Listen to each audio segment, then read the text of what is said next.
السلام علیکم۔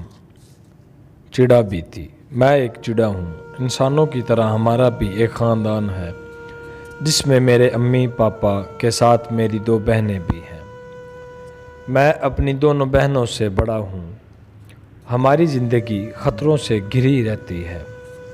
اگر ہم ہوا میں اڑ رہے ہوں تو ہمیں کووں اور چیل جیسے گوشت خور پرندوں سے خطرہ ہوتا ہے۔ ہمیں بہت ہوشیار رہنا پڑتا ہے۔ اگر ہم سے ذرا سی بھی چوک ہو جائے تو ہم کسی دوسرے پرندے کی خوراک بھی بن سکتے ہیں۔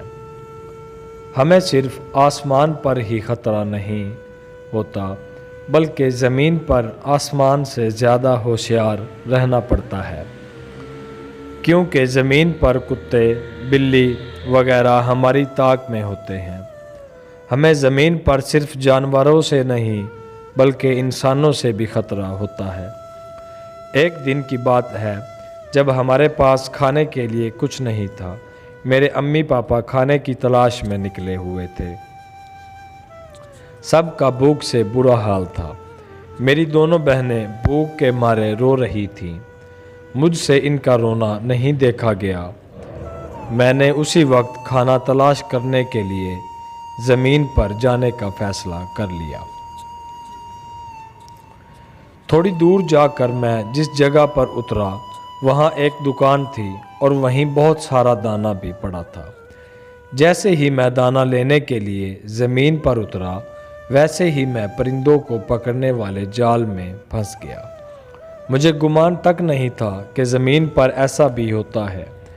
اس دکاندار نے مجھے جال سے نکال کر ایک پنجرے میں ڈال دیا جہاں میری طرح اور بھی کئی قسم کے پرندے تھے۔ اس وقت مجھے انسانوں سے نفرت محسوس ہوئی۔ میں اپنے گھر کو یاد کر کے اداس رہتا۔ میں بس اس پنجرے سے آزاد ہونا چاہتا تھا جو مجھ جیسے چھوٹے پرندے کے لیے ناممکن تھا۔ میرے پاس اللہ تعالیٰ سے دعا مانگنے کے سوا کوئی دوسرا راستہ بھی نہیں تھا۔ میری آنکھوں سے آنسو بھی نکل رہے تھے۔ ایک دن ایک لڑکا اپنی ماں کے ساتھ اس دکان پر آیا۔ اس لڑکے اور اس کی امی کا کہنا تھا کہ اگر پرندوں کو آزاد کرو تو وہ ہمارے لیے دعا کرتے ہیں۔ لڑکے کی امی نے دکاندار کو کچھ کاغذ نوٹ دیے۔ وہ کاغذ لے کر دکاندار نے مجھے اور دوسرے پرندوں کو بھی آزاد کر دیا۔ ایک بار پھر سے میں ہوا میں اڑ سکتا تھا۔ آزاد ہونے کے بعد جیسے ہی میں گھر پہنچا مجھے دیکھ کر میرے امی پاپا اور بہنیں بہت خوش ہوئی۔ مجھے احساس ہوا کہ ہر انسان برا نہیں ہوتا۔